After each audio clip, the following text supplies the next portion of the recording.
sound like me. Chai! Now wow, people wey suppose talk truth to power don off mic. And if we talk, now 500,000 they go sama us, call them hate speech. But fear not, my ego don't come.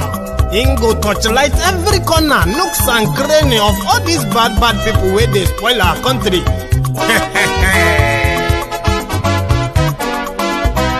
So my people make we laugh, oh, yo, yo. My ego don't come, oh, yo, yo.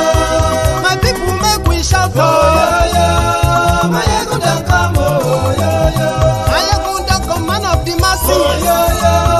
My ego don't come, oh, yo, yo. My ego diary politico, oh, yo, yo. My ego don't come, oh, yo, yo. This one not the off in mind, oh, yo, yo. My ego don't come, oh, yo, yo. And in the touchlight every corner, oh, yo, yo. My ego don't come, oh, yo, yo. Okay, some people be they holla say they want the power. Chai. Them be promise us say we go get light and power. Nah. Them hustle sote they can't get the power. But now they know they do anything with the power. Sure. Every day, dollar just they get the higher power over naira. Still them talk say make we off mind. But thank God say my ego don't come. So my people make you laugh, oh, yo, yo. My ego don't come, oh, yo, yo. My people make we shout, oh, yo, yo. My ego don't come, oh, yo, yo. My ego don't come, man of the masses, oh, yo, yo. My ego don't come, oh, yo, yo. My ego diary politico, oh, yo, yo. My ego don't come, oh, yo, yo. This one not they off in mind, oh, yo, yo. My ego don't come, oh, yo, yo. Person where they do evil, no one make person talk. Them say that my egun, that man too they talk. He too they talk. Say my egun diary, he they hot like pepper. But every day then they take money in bulk. Woman picking, they the street they hawk. Still them talk say make we no talk. But thank God say my egun don't come. So my people make you laugh, oh, yo, yo. My egun don't come, oh, yo, yo. We shout. Good morning to you. Good afternoon to you. Happy Sunday to you from wherever you are watching from. This is Mayegun Live.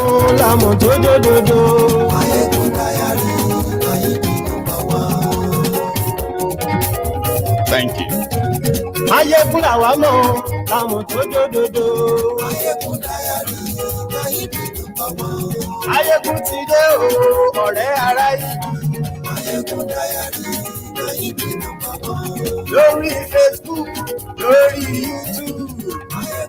Thank you so much for joining me. You can share the broadcast. Invite your friends. Invite those who are not your friendly friends. Tell them, Mayegun today. Today, on the Sunday sermon, I want to ask us a personal question, something that you probably should be able to answer. If you find it difficult to answer this, then maybe this broadcast will help you out. What is the worth? What do you think is the worth of a Nigerian?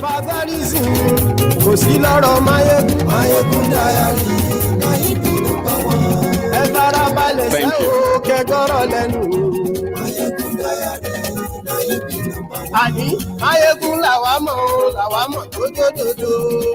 Now, share the broadcast, invite your friends, tell them that Mayegun is live, and then we'll kickstart this in about a minute.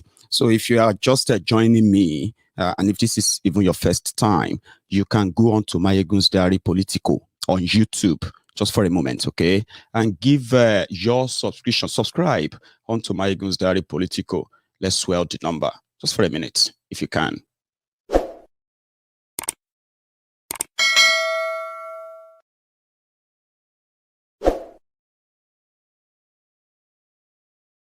And yes, we like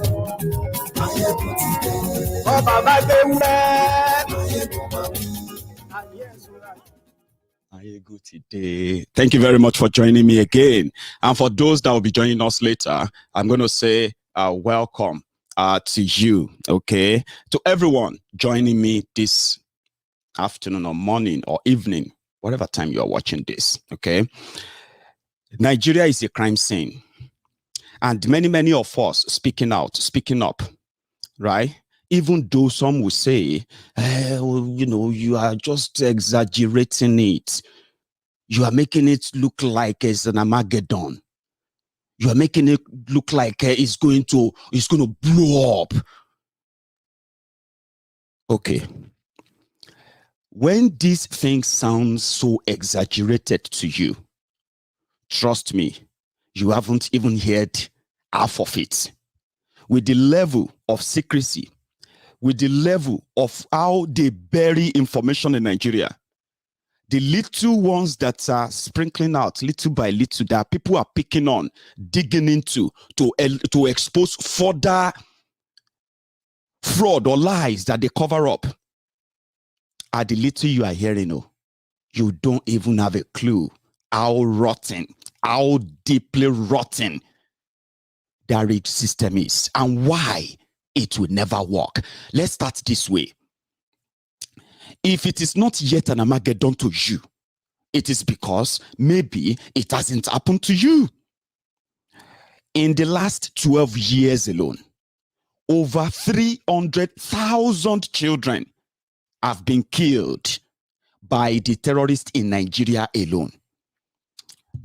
And when you place their lives beside the lives of their killers, and you weigh them in the hands of those who sworn to protect them, and you put them side by side, maybe this narrative would then make sense to you that what is the value of an average Nigerian? I'm coming back to that. Let's also look at it this way. People said, when you love something, you will protect it. If you love something, just same way you love your life, you will do everything to protect your life, won't you? That's it.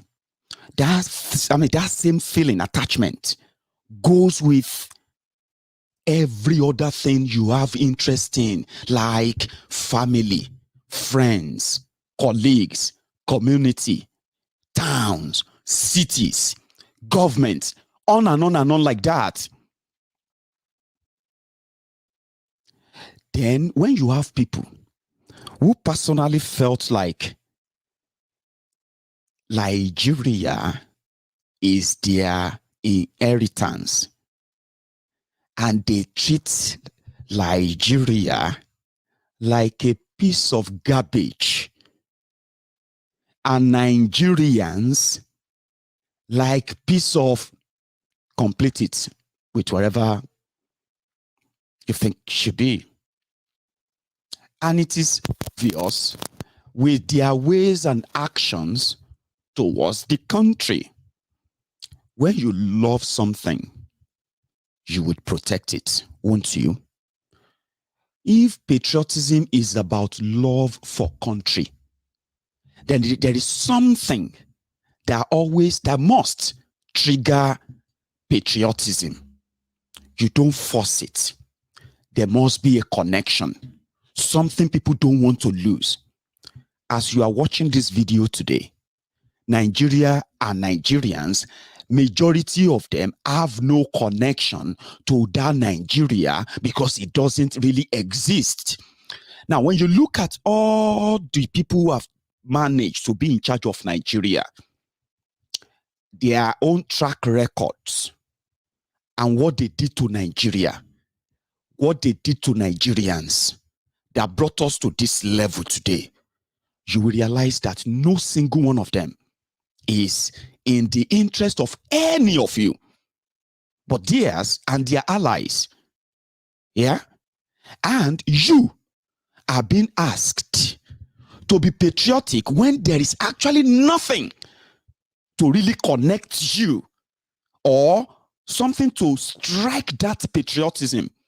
Therefore, Nigeria became a project of turn by turn Nigeria Limited, where everybody is just waiting to take its turn. But if you now put that, no patriotism to Nigeria, not even from those who claim to be your leaders, there is no sign that they love that country. None.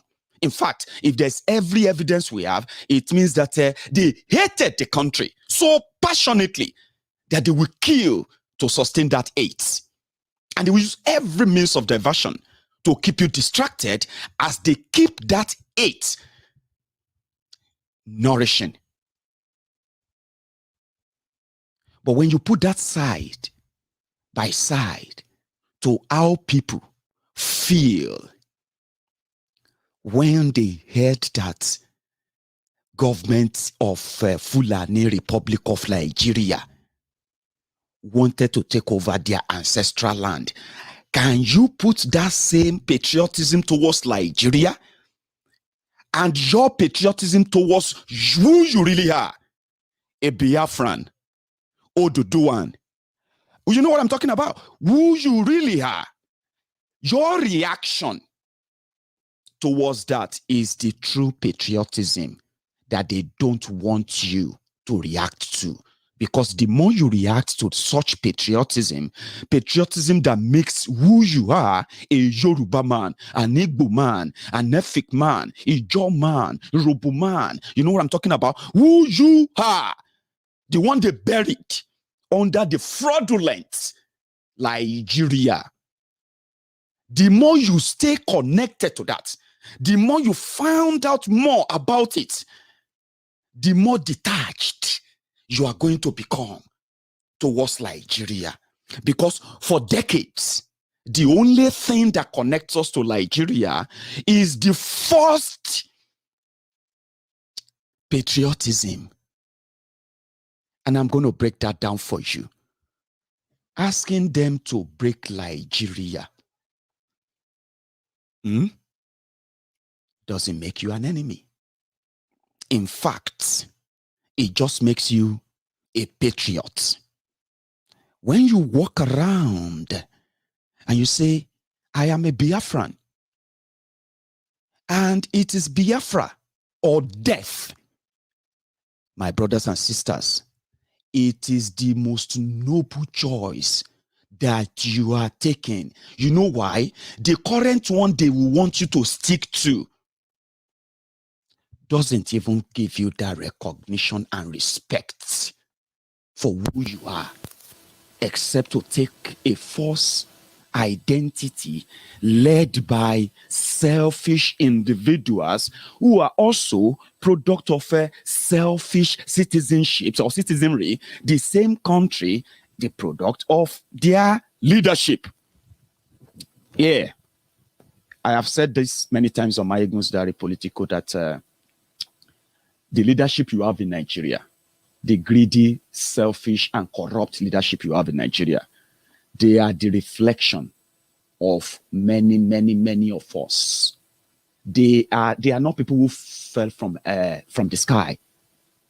They are products from you, from your greed, from your selfishness, from your corrupt existence, which is indeed the product or the resultant effect of being led by criminals. So when criminals goes, criminals succeed them, right? And when criminal goes, another criminal succeeds them in a crooked, corrupt, rigged system like Nigeria. So that makes you who they are, or who they are makes them who you are. A rigged system that makes those who are supposed to love the country. There should be no other people to love the country, especially in a country like Nigeria. There should be no other people to love that country first than those who decided to serve the country in whatever capacity to ensure law and order, equity and justice, fairness, and you know what I'm talking about, among the citizenry, so that orderliness can be established, sustained. But they are all from head to toe haters of Nigeria. Let us start from the local government areas. Or should I even start from the top? They say when fish won't destroy, now from earth, the thing they rot. Abi? You have the government at the top, who knows that every time they talk in 200 million population they have to care for. So they take from all over the country. Most especially 80% of that money comes from the southern part of Nigeria. Now, when they take all that money, they put the money in a jar, and the government in the center, they will take 51%. Then they will give the states, they will give them 29%.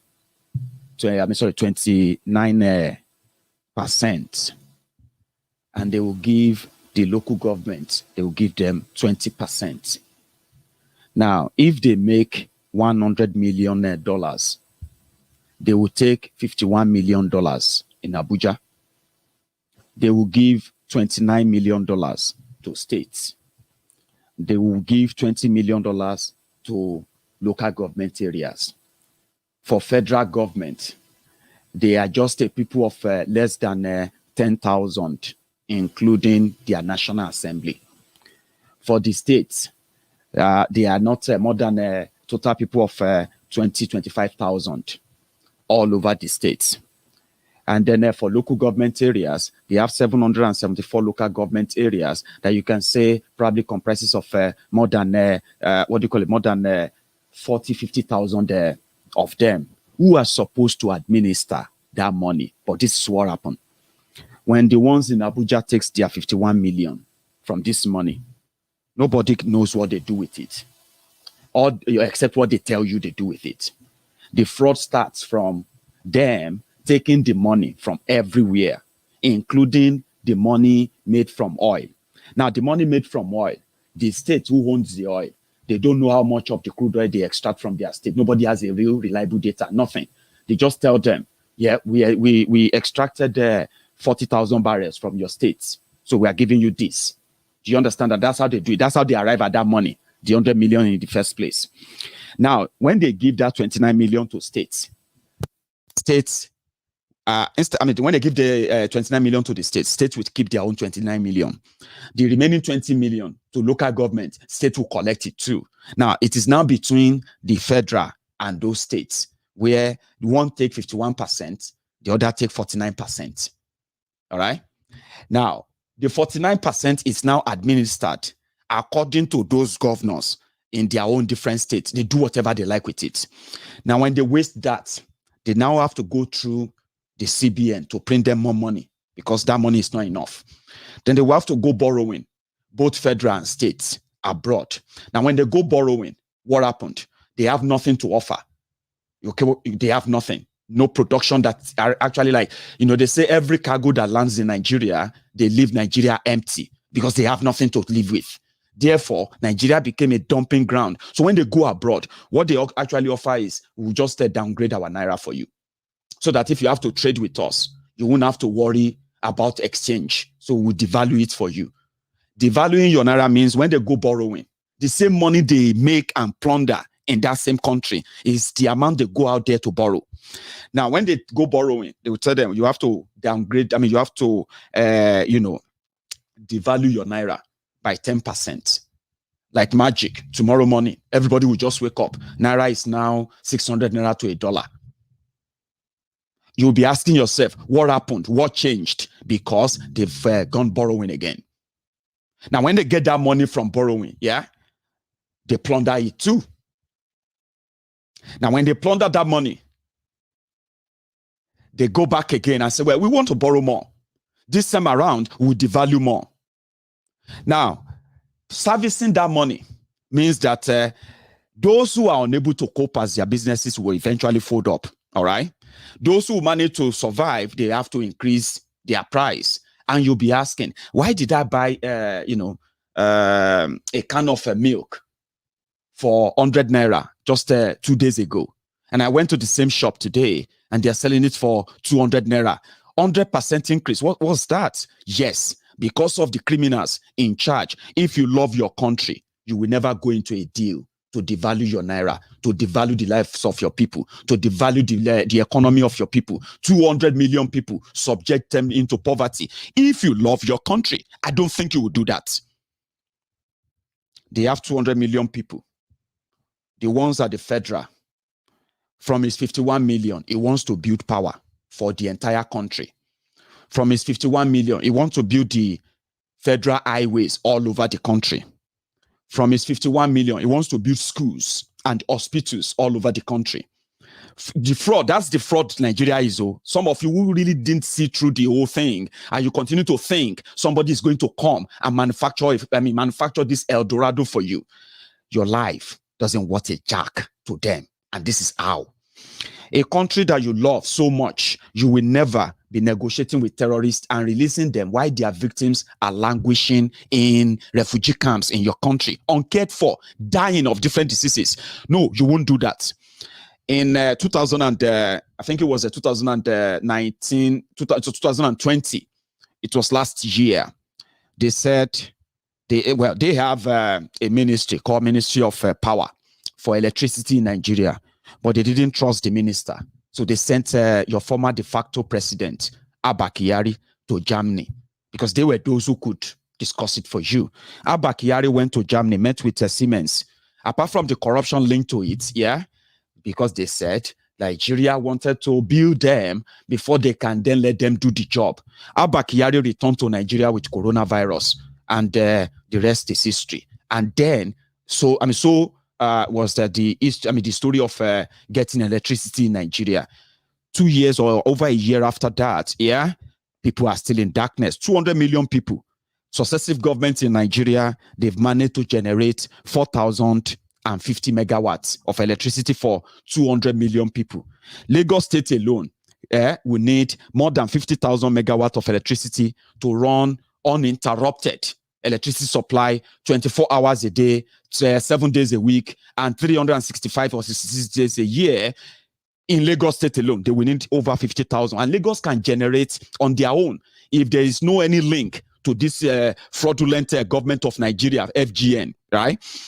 Lagos can generate their own electricity up to 100,000 megawatts by building their own wind turbine on the sea. As they are so close to the sea, they can generate a lot from that. Lagos State is an oil producing state. I don't know if many of you know that. With their own offshore oil reserve, Lagos State can generate enough electricity to become electricity supplier so many states in southwestern Nigeria if they were not part of the fraudulent government of Nigeria. Okay, but yeah, that is one of the reasons why I said when they put this together, people who love their country, who love their people, they will not be celebrating 4,000 megawatts of electricity in a country of 200 million people, where the figure is actually fictitious anyway. It's not true.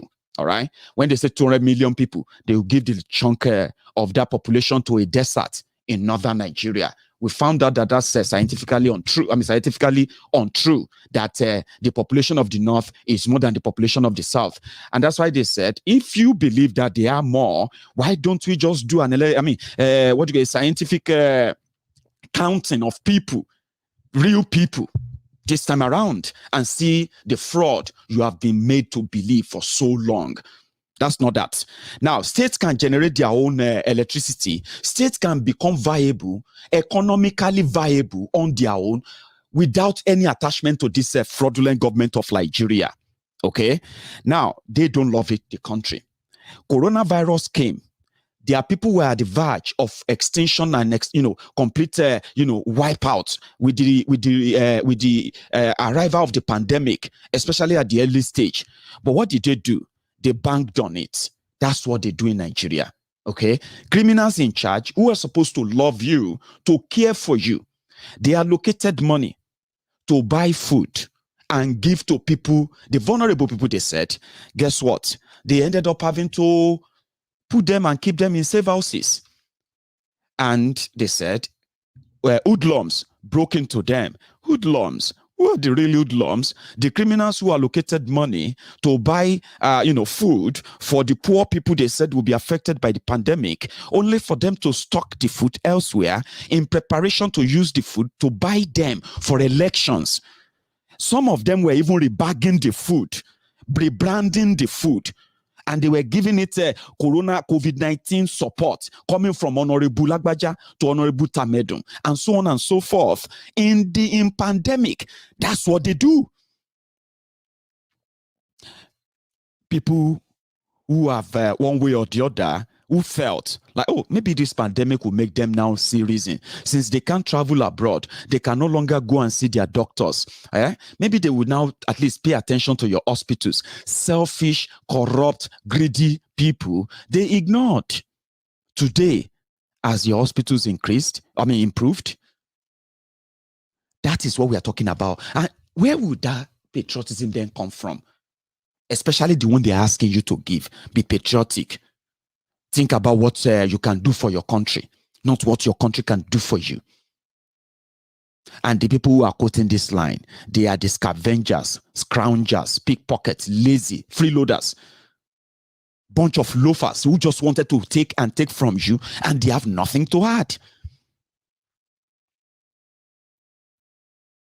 So if they now say patriotism again, just tell them you are patriotic, but not to Nigeria. Because even those who are asking you to be patriotic, they are worse than the terrorists that they are harboring in Nigeria. You know that? If anyone could sit in power and feel like it is actually good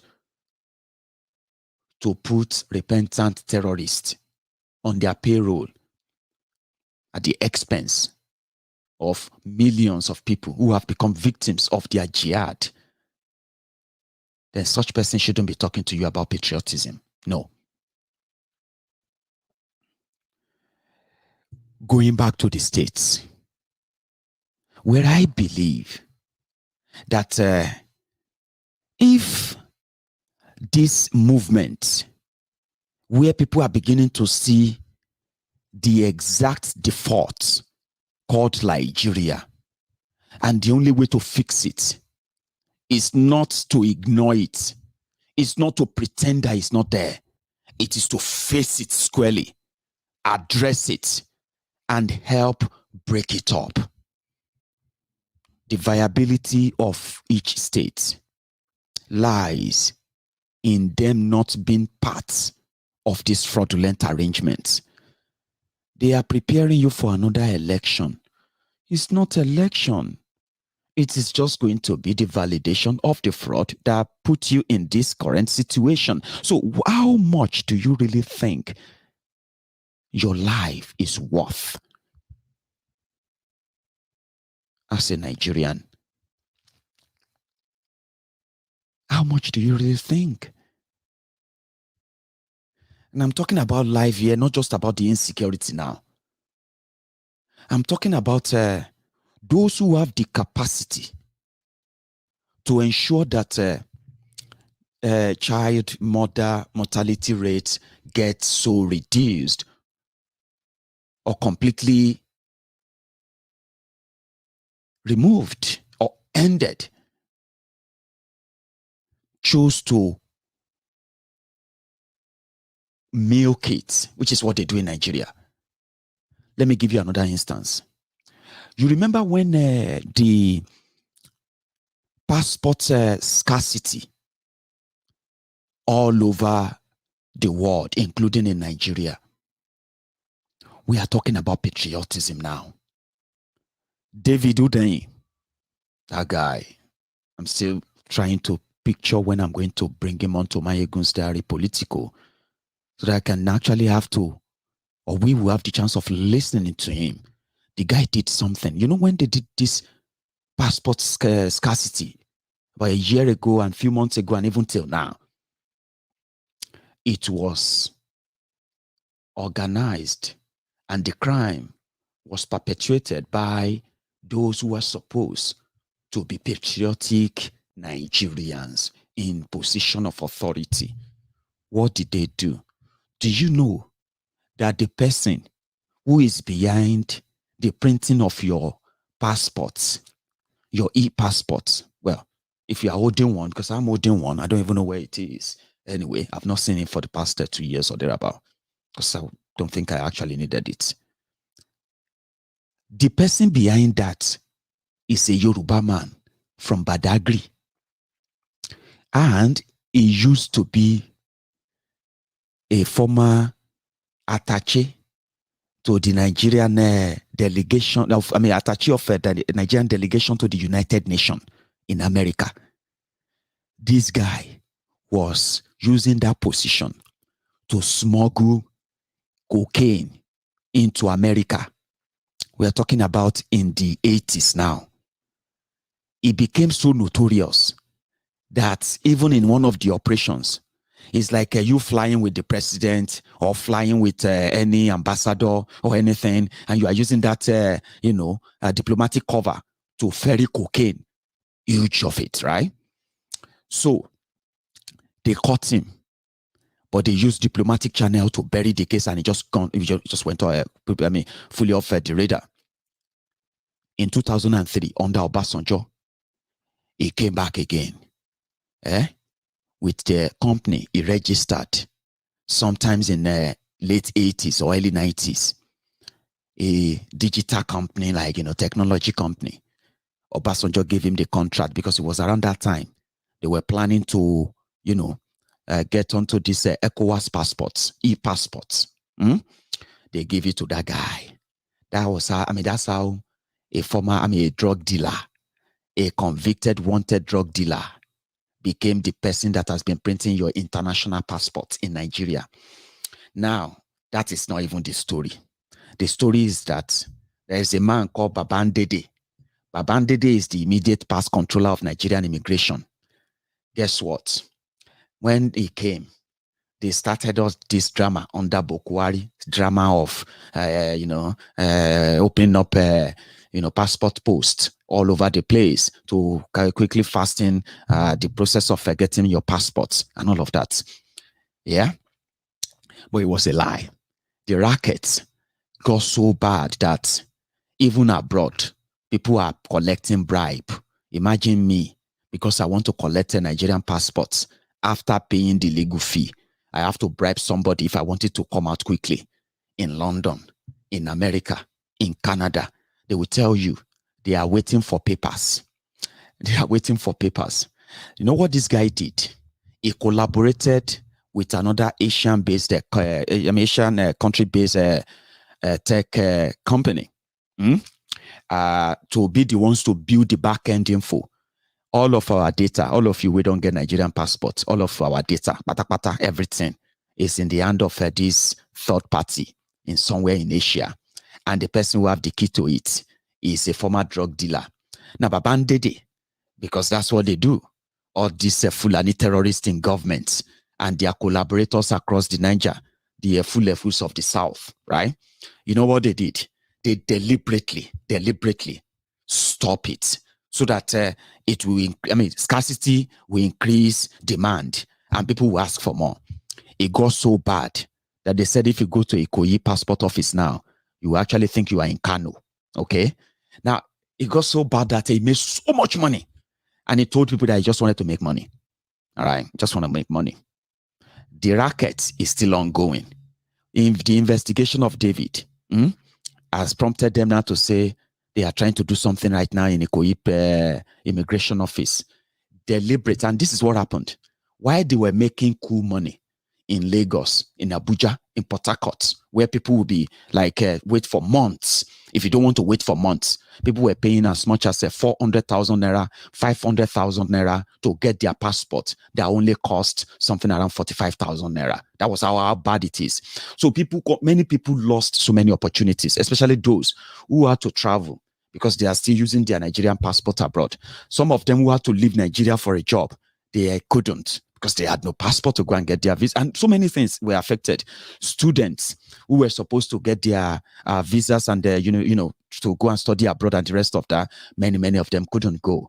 Those who were abroad, who were, so many things, so many people got affected. And it was at a point that people started burning their Nigerian passports abroad. They are done. All this was done to make some people rich in Nigeria. How do you then turn around, okay, to say you owe Nigeria, being patriotic? What will be the connection? They don't value you. They don't care about you. They just see you as statistics. And anybody who treats you as a statistic, trust me, doesn't value you. And that is why If you look at their way of life in Nigeria, every now and then, when things happen, to them, they call themselves the elite. When it makes the news, you will get to know everyone affected, right?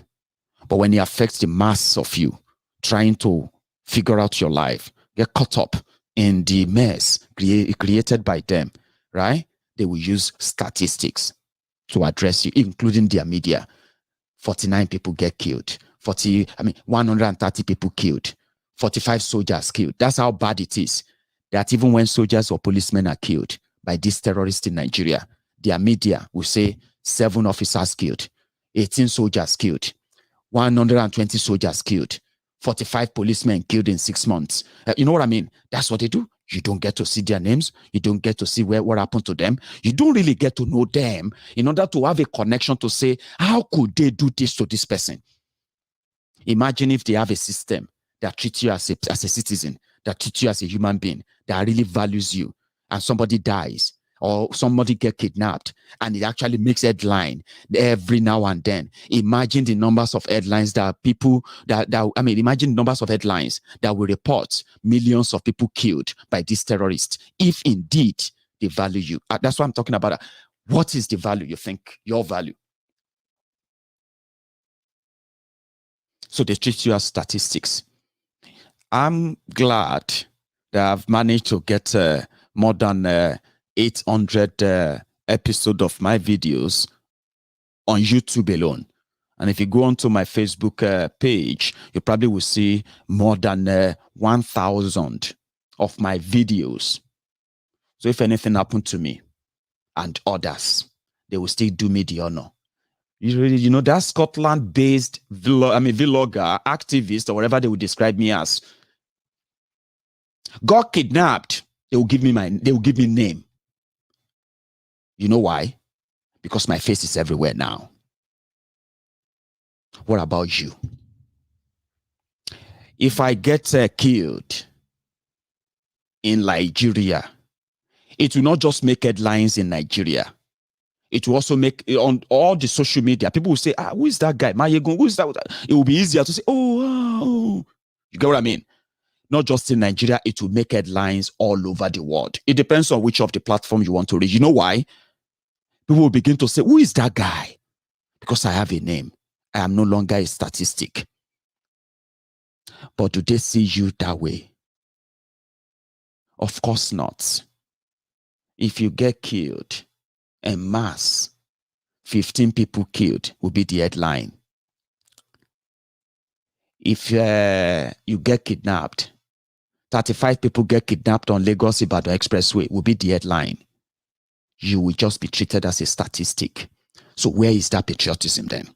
Where is that connection that will make you stand up in the open and tell people that they are just exaggerating, they are just overreacting? It is not as bad as they think. Nigeria still has something to give. Where is that connection? If you are being truthful to yourself, it is a question. What do you think is your value?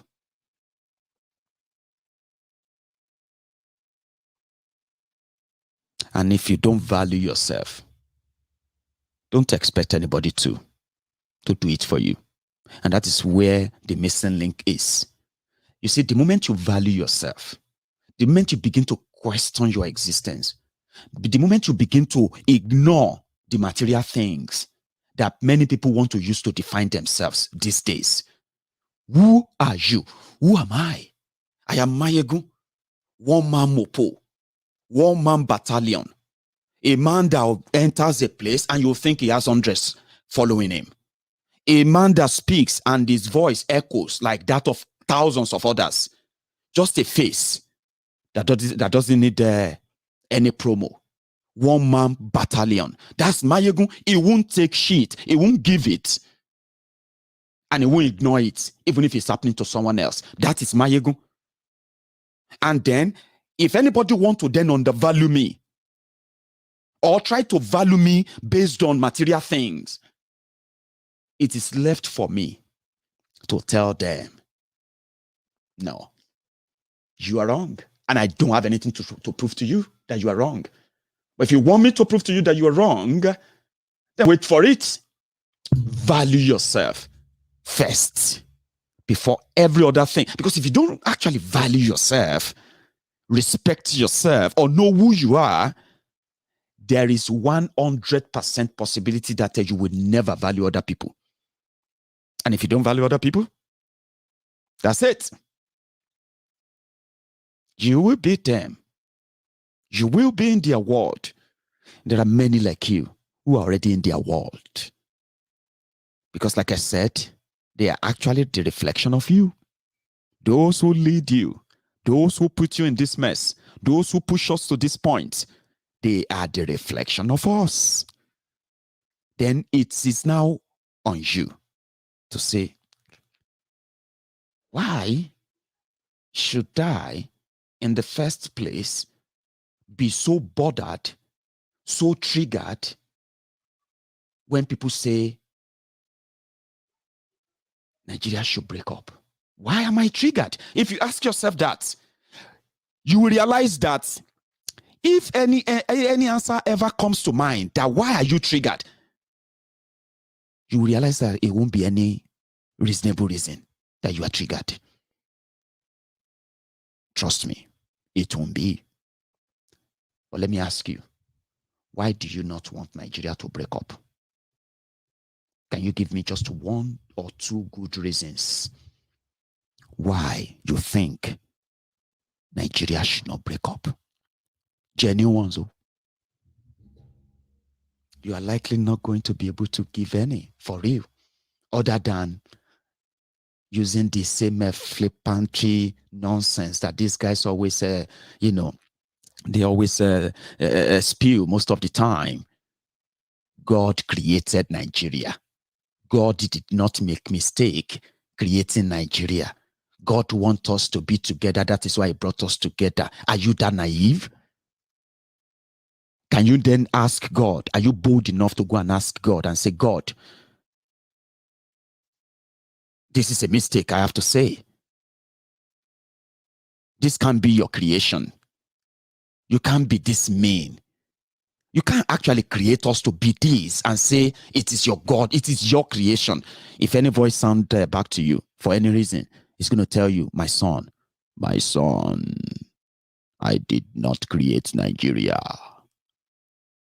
It was one of the lunatics that ran away from prison in England in 1890.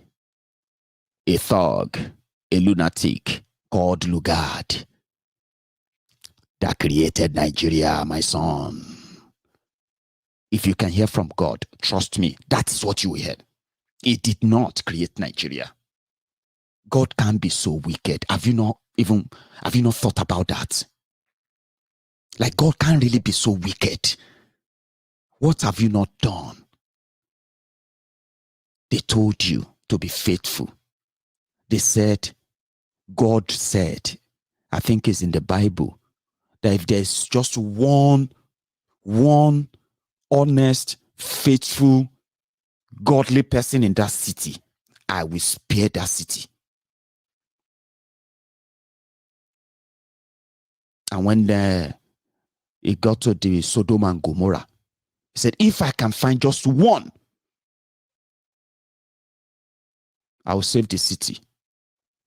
I don't know if not Gomorrah, maybe I don't mix them up, but don't mind me. But you know, the story is true, Abi, that God said if there's one person in that city that is good, it will spare the city. Now you have a country, Nigeria, that is the most religious country in the entire Africa. We are so religious that we are exporting religion. We are Holy Spirit. We are exporting the blood of Jesus. We are exporting everything that we could export to the rest of the world to save the world. While our people are languishing in poverty. And we are telling them to wait. They feel suffer for this earth. They are going to go to heaven and enjoy super Tucano jets.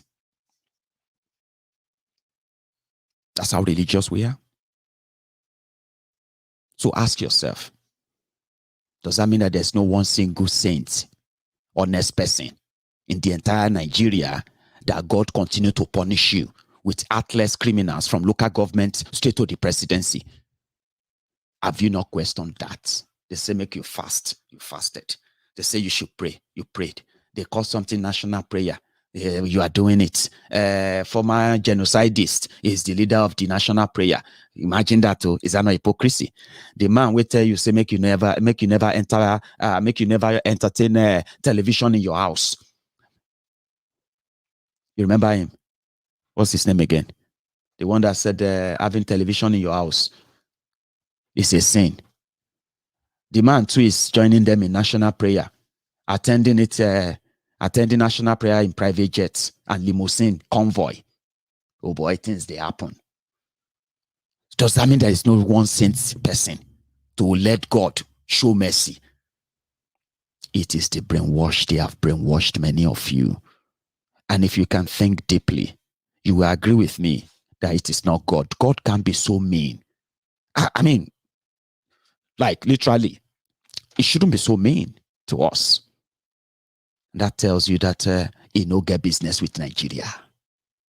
Now the criminals who put Nigeria together are the people telling you to always go to God. When you go out there and they value you, they give you 1,000 naira, they give you 10,000 naira, or they even give you 1 million naira to kill for them, to destroy for them, to be able to arrive at the country that you have right now.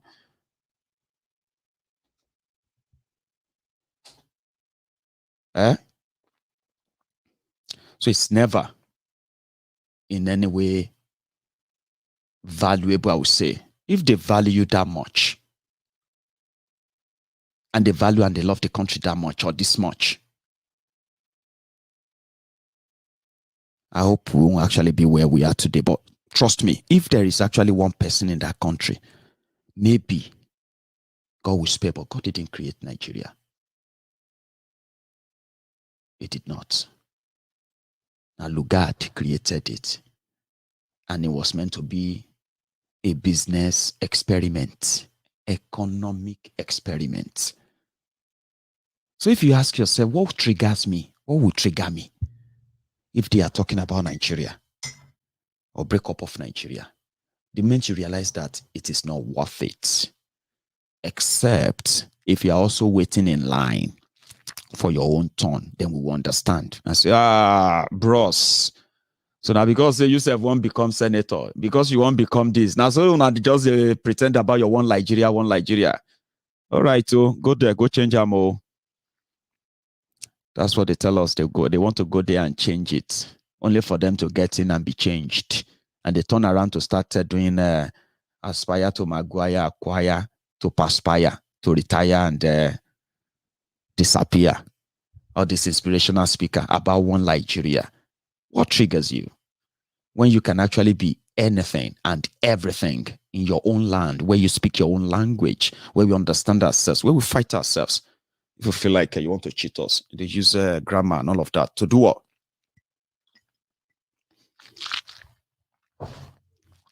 We are viable.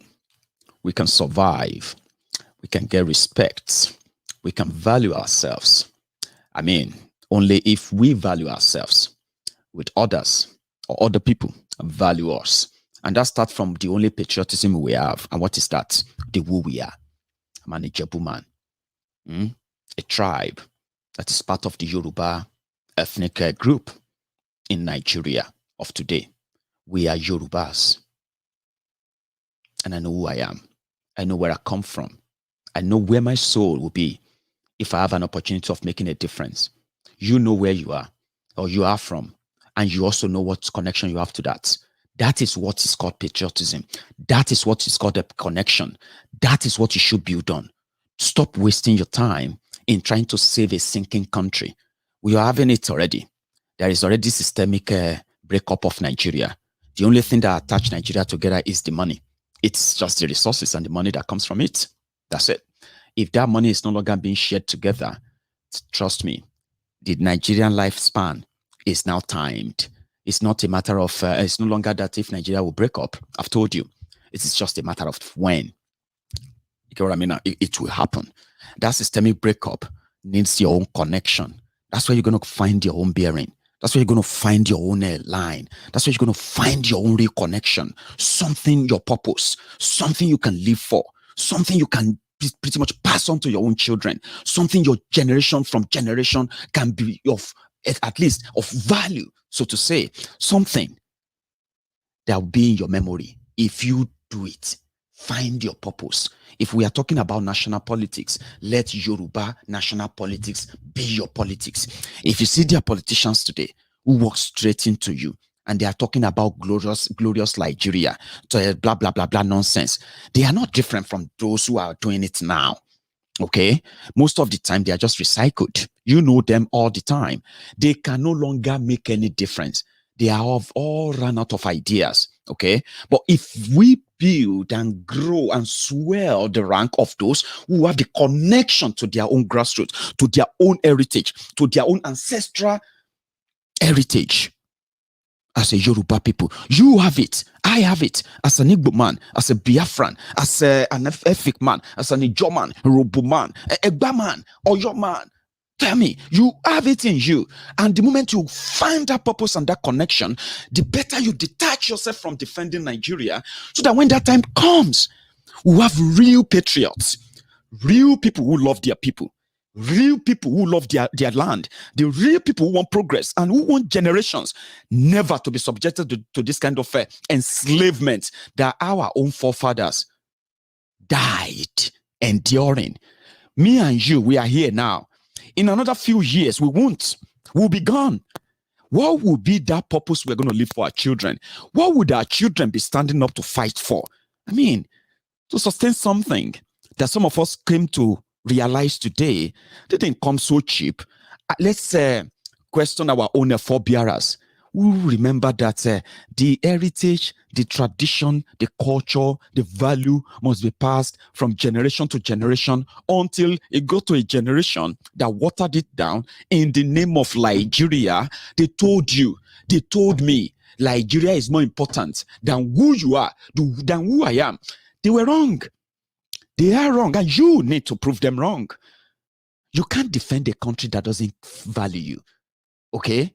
I'm not saying you should turn to a terrorist like them. No, you won't.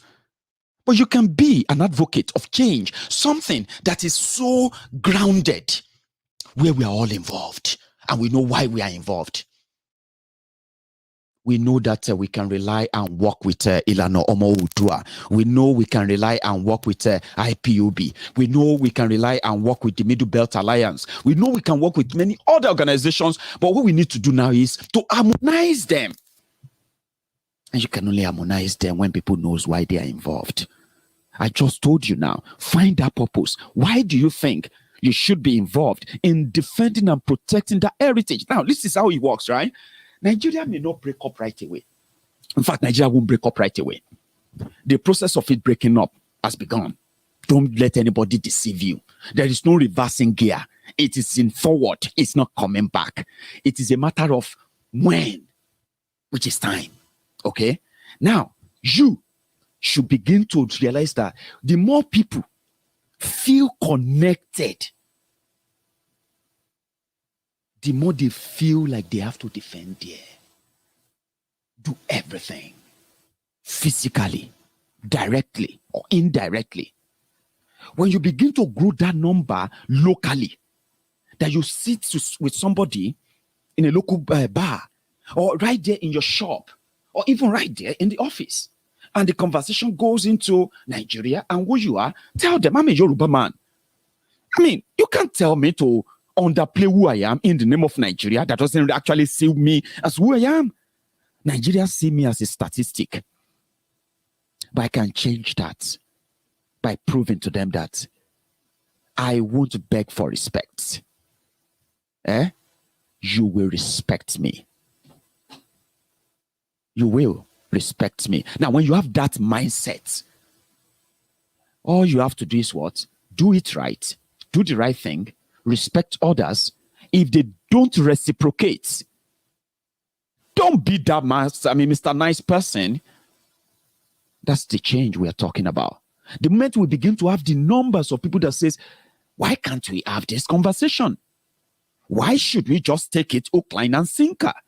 Why should we be buried in the dictates of those who cares no hoot about me or you? Why can't I have a say? Why can't I have a chat about it?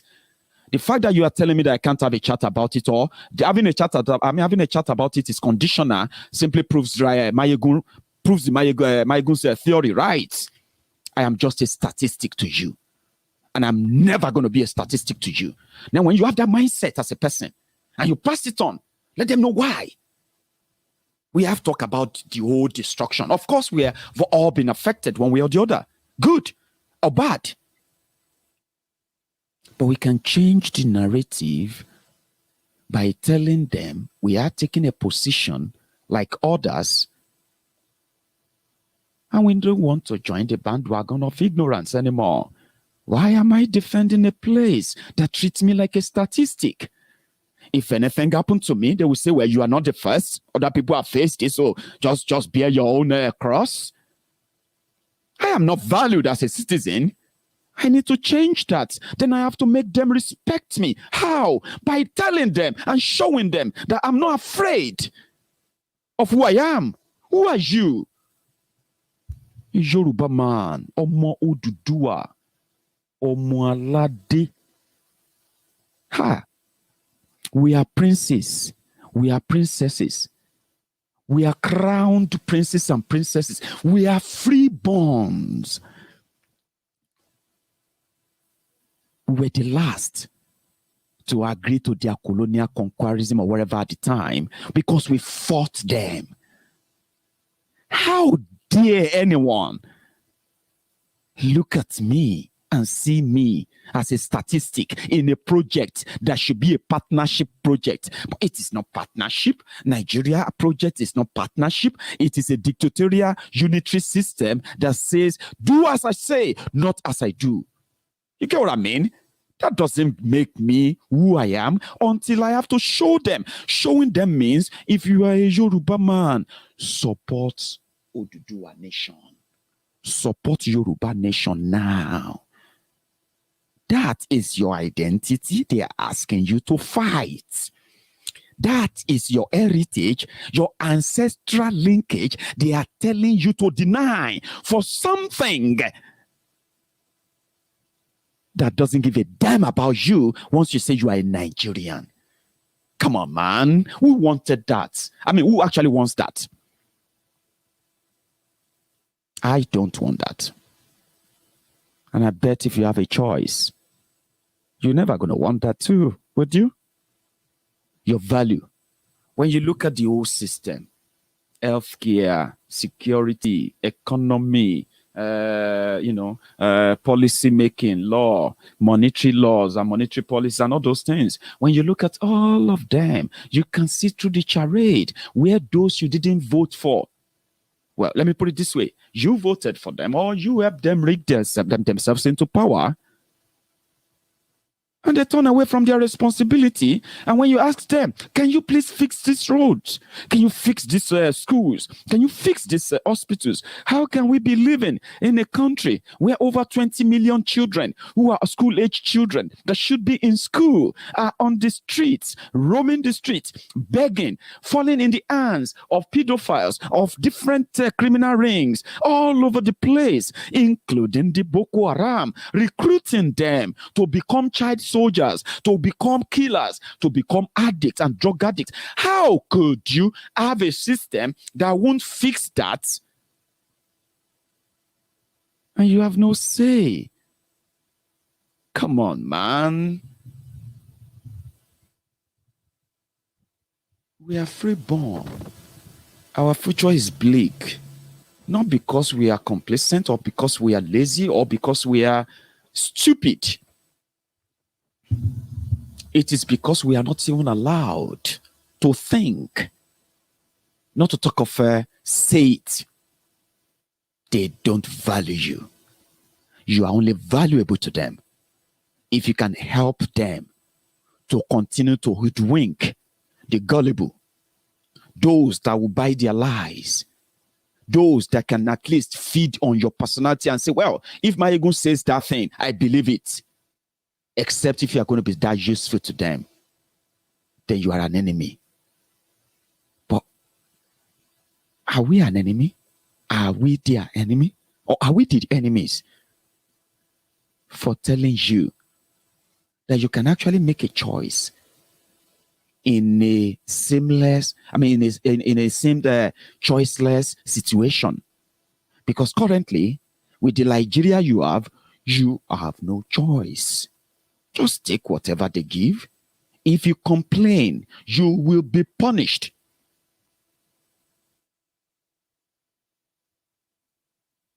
So, how is telling you that you can have a choice make such people the enemy? And those who gave you no choice are the ones making the rules. Who is an enemy, who is a friend. But you, myself, that will be victims of all these atrocities, we are not even allowed to think. If you get kidnapped, you don't call the police. You know why? Even police, imagine police being rescued by vigilantes in the hands of kidnappers. Nigerian police officer was kidnapped and the Nigerian police couldn't rescue him. They have to send the local hunters, vigilantes, after the kidnappers, and they rescue the police officers. 2 of them. One of them, they've beaten him. He didn't believe he was going to make it.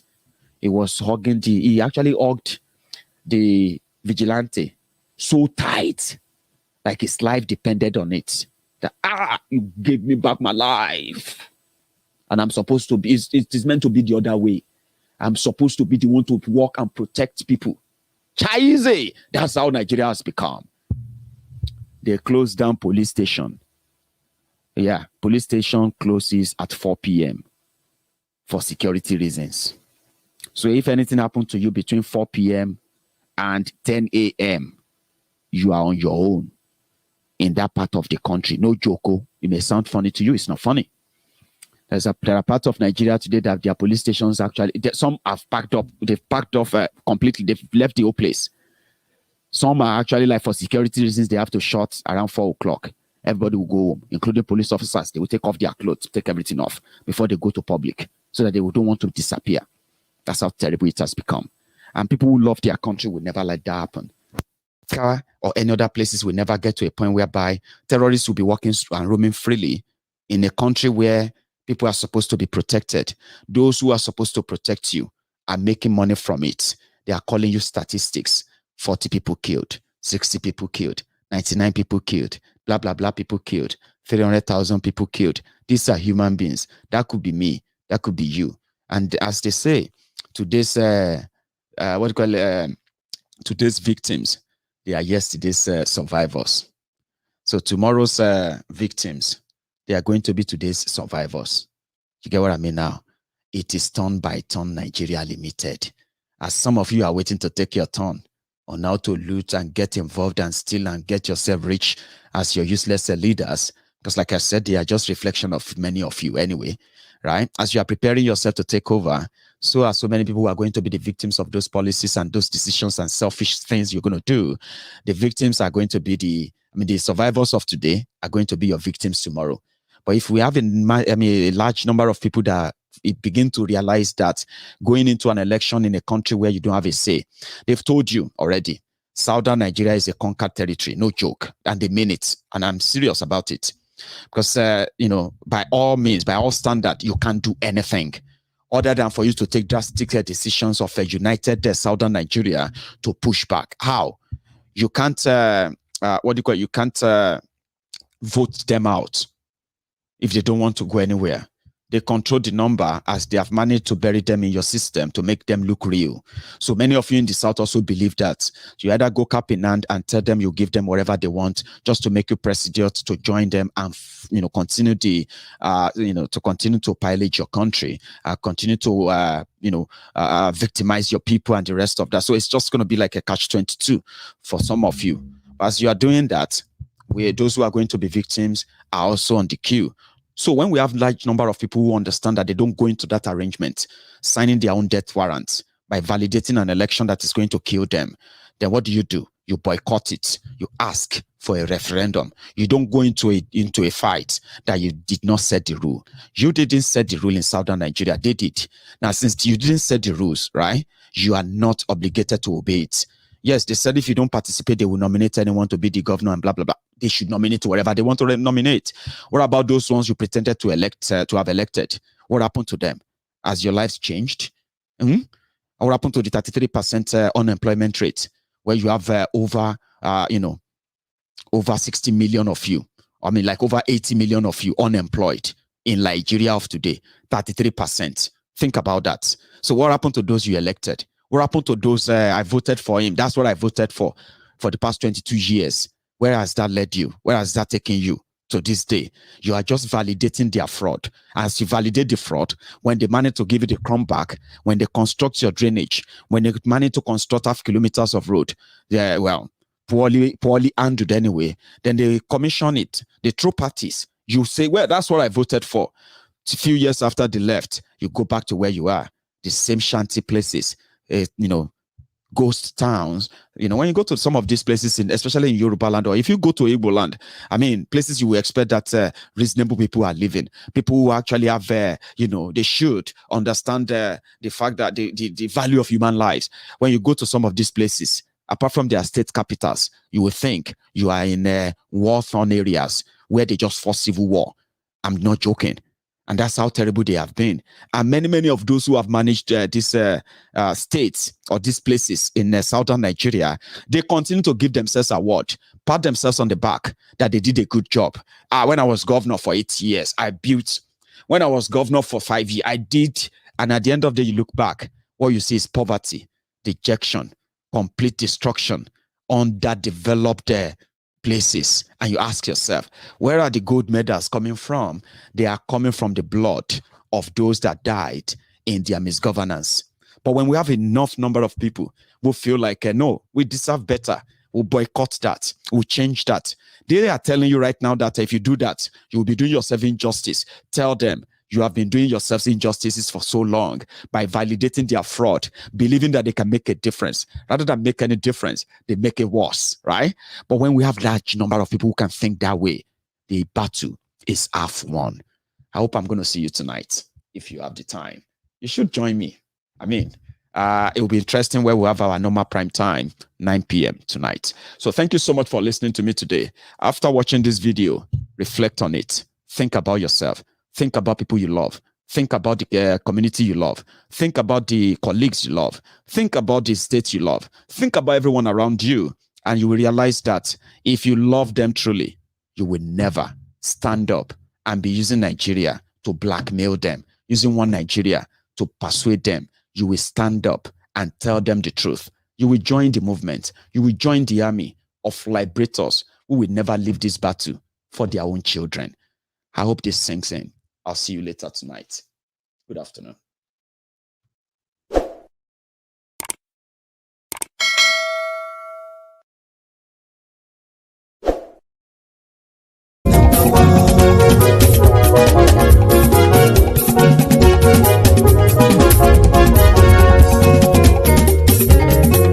Àní ẹ̀sùnra kì í. Máyégún ti dé. Máyégún ti dé. Ọ̀jẹ̀lú ẹ̀sùnra kì í. Máyégún ti dé. Àní ẹ̀sùnra kì í.